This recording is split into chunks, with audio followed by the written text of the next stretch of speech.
ဆွေဒင်နိုင်ငံရဲ့လွမ်းမောစရာအကောင်းဆုံးတစ်စီပုံပြင်ပရိသတ်များအလုံးမဲမင်္ဂလာပါရှင်အန်လိုင်းချန်နယ်ကနေပြန်လည်ကြိုဆိုလိုက်ပါတယ်ဆွေဒင်နိုင်ငံရဲ့တောင်ဘက်ပိုင်းမြို့နှင်းတွေဝေမိုင်းနေတဲ့ရေအိမ်ကြီးတစ်ခုရဲ့အနားမှာဝါဖြော့ဖြော့အယောင်နဲ့ရှေးဟောင်းအိမ်ကြီးတစ်လုံးတိတ်ဆိတ်စွာတည်ရှိနေပါတယ်အဲ့ဒီအိမ်ကြီးရဲ့အမည်ကတော့ Tapton Manor လို့ခေါ်ပါတယ်အဝေးကကြည့်ရင်တော့တာယာအေးချမ်းတဲ့နေရာလေးတစ်ခုလို့ထင်ရပေမဲ့နေဝင်လို့အမောင်ကြီးပြိုးလာပြီးဆိုရင်တော့ဒီအိမ်ကြီးရဲ့နေရံတွေကြားမှာ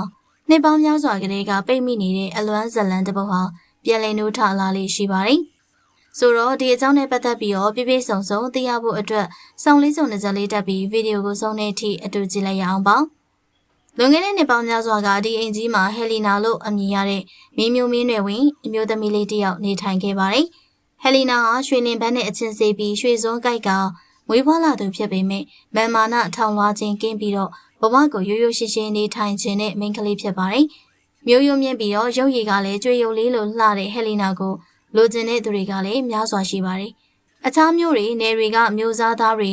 တထေးတကြွယ်တွေကြေးရတဲ့ပုဂ္ဂိုလ်တွေဟာဒီအိမ်ကြီးကိုနေ့စဉ်လာရောက်ပြီးတော့ပူပန်ကန်လန့်ခဲ့ကြပါတယ်။ဒါပေမဲ့ဟယ်လီနာကတော့သူတို့တွေကိုတယောက်မှစိတ်ဝင်စားခဲ့ပဲသူမရဲ့နှလုံးသားထဲမှာတော့အမြင့်ဆုံးကအလုပ်သမားလေးတယောက်သားရှိပါတယ်။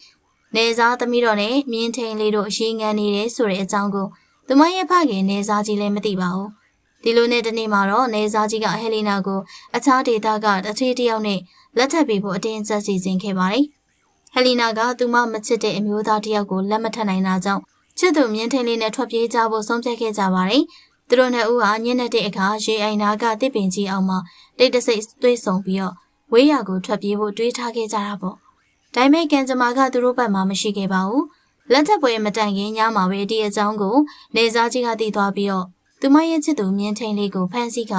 အိမ်ကြီးကနေအပြေးတိုင်နှင်ထုတ်လိုက်ပါတော့တယ်။ဒီလိုနဲ့နောက်တနေ့မနက်ကိုရောက်တော့တအိမ်လုံးလက်ထပ်ပွဲအတွက်အလုံးရှုံနေကြချိန်မှာဟယ်လီနာတယောက်ပျောက်ဆုံးနေတာကိုသတိထားမိလိုက်ကြပါတယ်။သူမရဲ့အခန်းကိုသွားကြည့်တဲ့အခါတကားကိုအတွင်းကလောချထားတာကြောင့်ဘလို့မှအဝင်မရခဲ့ပါဘူး။တကားခောက်တော့လည်းအထဲကဘာတမ်းမှမကြားရတာကြောင့်နောက်ဆုံးတကားကိုဖျက်ဆီးပြီးတော့ဝင်ကြည့်လိုက်တဲ့အခါမှာဖြူဖွေးနေတဲ့သူတို့သမီးဝစ်စုံကိုဝစ်ဆင်ထားတဲ့ဟယ်လီနာဟာသူမရဲ့လက်ထက်ဝစ်စုံတွေကအစားပဝါအဖြူလေးကိုလေပင်မှာရစ်ပတ်ပြီးအသက်မဲ့စွာနဲ့လဲလျောင်းနေတာကိုတွေ့လိုက်ရပါတယ်။ဟယ်လီနာဟာသူမမချစ်တဲ့သူကိုလက်မထပ်နိုင်တဲ့အတွက်ကိုအဆုံးစီရင်သွားခဲ့ရပါ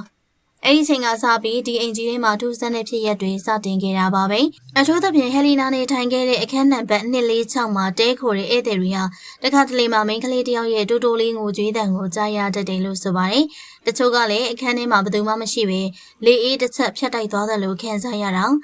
ကရင်ဆောင်ကိုတယောက်ယောက်ကအသာအရာဆွဲလိုက်တယ်လို့ခံစားရတာမျိုးတွေကြုံဘူးတယ်လို့ဆိုပါတယ်ပို့ပြီးတော့ထူးဆန်းတာကတော့တေချာပိတ်ထားတဲ့ပြတင်းပေါက်တွေကမနဲ့မိုးလင်းရင်အလိုအလျောက်ပွင့်နေတတ်တာပါပဲ